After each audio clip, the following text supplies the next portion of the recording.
Muineachán a driblód a ríist, ina gcuinge bhí a gcomharsan Tír Eoghain. Bhí Cullen Martin its Mark Hart in ómad an ceann seo. Jess when you cool, Jess a ríist agus é Breathnaigh agus clár, Díram nar bhí sé dí sin Jack McCarn. Crin agus Har an Breathnaigh agus scored an gcluiche.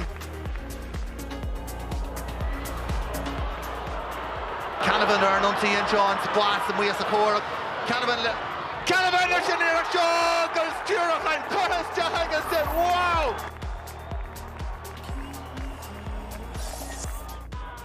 Does Jahan and Jasso agus Sin Breathnaigh agus Slacker. Agus Sin Curtis Jah agus Breathnaigh agus well, mas rud ag a bheith mo art skill tíh winding fart tá sé effective ar tí velas.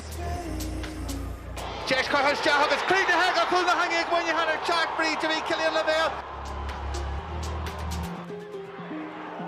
Team and we then called shoulders Jah Har and spot to do on corner like Darren Macari.